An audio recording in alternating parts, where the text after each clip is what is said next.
Praise lord. యెహోషువ గ్రంథము 10వ అధ్యాయము 8వ వచనము. అప్పుడు యెహోవా, వారికి భయపడకుము, నీ చేతికి వారిని అప్పగించి ఉన్నాను, వారిలో ఎవడును నీ ఎదుట నిలువడని యెహోషువతో చెప్పాను.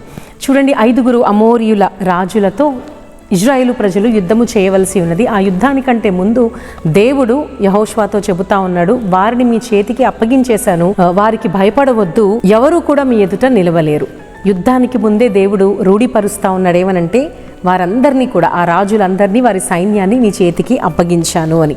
ఆమేన్. అయితే ఈ వాక్యాన్ని బట్టి మనం అర్థం చేసుకోవచ్చు, దేవాది దేవుడు ప్రభువు ఏం చెబుతూ ఉన్నాడంటే, యుద్ధము నాదే, నేను యుద్ధము చేస్తాను, గెలుపునిచ్చాను మీకు, నా ద్వారా మీరు గెలుపు పొందుకున్నారు అని యెహోషువతో చెబుతా ఉన్నాడు. ఈ ప్రస్తావనలో చూసినట్లయితే అమోరీయుల రాజుల యొక్క సైన్యము అలాగే ఇశ్రాయేలు ప్రజలు యుద్ధం చేయాలి కదా.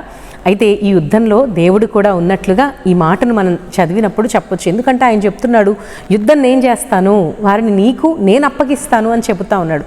సో ఈ యుద్ధములో ఇజ్రాయేలు ప్రజలు, ఇతర రాజులు మాత్రమే కాదు, కానీ దేవుడు కూడా ఉన్నాడు.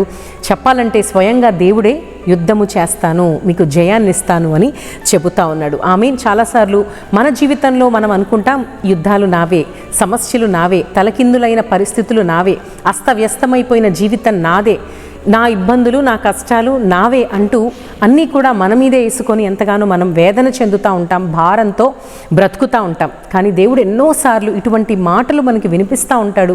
ఆయన చెబుతున్నాడు, యుద్ధము నాదే. చూడండి, ఇప్పుడు చదువుకున్న ఈ వాక్య భాగంలో 2 విషయాలు మనం గమనిస్తే, మొదటిది ఆయన కమాండ్, ఆయన ఆజ్ఞ ఇస్తున్నాడు ఏమనంటే భయపడవద్దు అని. రెండవదిగా ఆయన ప్రామిస్ ఇస్తున్నాడు, అంటే వాగ్దానం ఇస్తున్నాడు ఏంటంటే, వారిని మీ చేతికి అప్పగించేశాను, ఎవరు కూడా మీ ఎదుట నిలవలేరు అని. ఆజ్ఞ, అదేవిధంగా వాగ్దానం.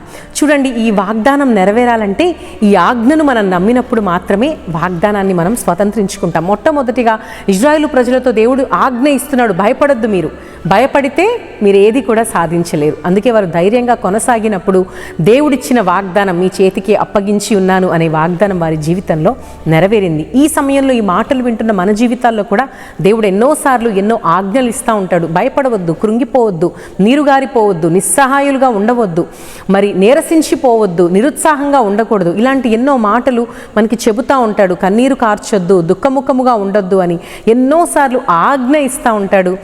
అలా మనం ఆ ఆజ్ఞను అనుసరించినప్పుడు, దేవునిపైన మన పూర్ణమైన నమ్మకాన్ని పెట్టుకున్నప్పుడు ఆయన ఇచ్చే ఎన్నో వాగ్దానాలు మన సొంతము అవుతాయి. మీ జీవితంలో మీరు చేస్తున్న యుద్ధాలు ఒకటి కాదు, ఇక్కడ 5 రాజులు, మరెంతోమంది సైన్యం వచ్చారు.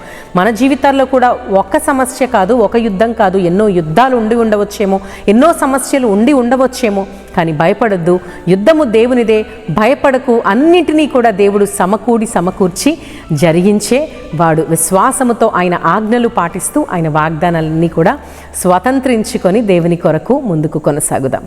God bless you.